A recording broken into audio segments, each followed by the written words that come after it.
Hi, sir. Yes? Here. Oh, thank you. Hello there.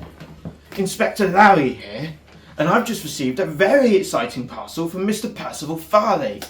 This, yes, is a book that he's written regarding his time he spent with Maisonette, but I'm in it.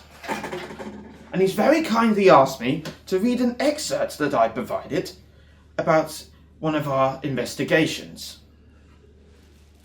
Where am I? Where's the Larry bit, the best bit? Ah yes, here we are, Inspector Larry. And he's named this one, Secrets of the Silent Witness. Larry here, responding to your letter. I think I have a good story that you might like to put in your book.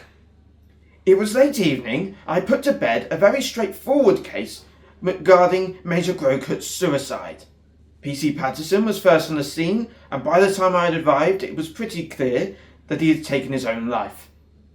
That's what we thought, of course, but as always, Maisonette and Farley showed up to make a mess of things.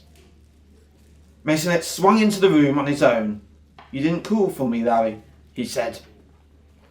I don't think your skills are strictly necessary with this one, Maisonette. Now, let's not get too hasty.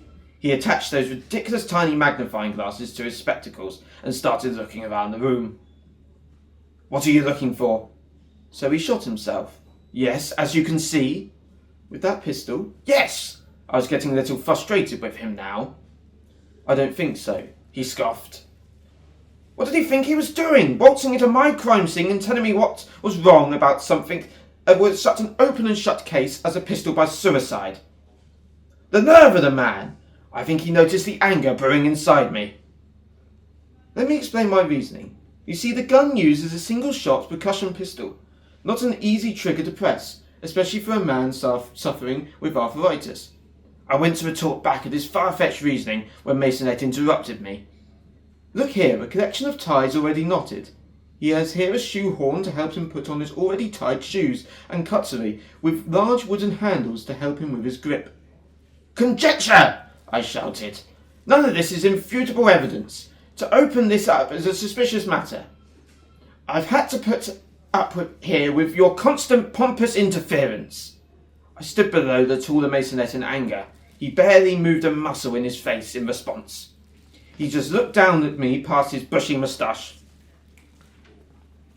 I've spoken to Mr. Utrue, the neighbour across the hall, and he said he didn't hear anything, said Farley, entering the room.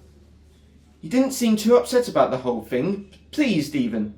We continued to stare at each other in confrontation. Would you like a room? He asked with a chuckle. Maisonette broke the look and pushed past Farley to leave. This twat of an inspector has decided to ignore my advice, so it seems my presence is no longer necessary, he said in frustration as he left the room. I felt as though I had won this argument, so I lit a cigar to congratulate myself. Just as I was finding up the last of the paperwork on the whole matter, a young lady officer brought me a letter. It wasn't addressed to me specifically. It read, Detective of Scotland Yard. But as I was the last detective to leave the station for the night, it had come to me. I opened it up to find the most unexpected news. It went as follows. Dear Detective at Scotland Yard, I am writing to inform you of the most terrible matter that occurred this evening. I believe you think Major Grocut's death was a suicide, but I know it was murder. I saw Mr. Utrue enter his apartment before the police arrived. I cannot tell you much more, and I wish to say unknown. I was mortified that I hadn't listened to Maisonette. I knew I was going to have to swallow my pride and bring this matter to him. And that is all for now. You can read the rest of that story and many others from other people's point of views, including Farley, Maisonette himself, and some other people that hired Maisonette for his services. This is available to buy online, as I'm told, and I really hope you do support our funding for the next adventure that we are going to be doing together. Thank you.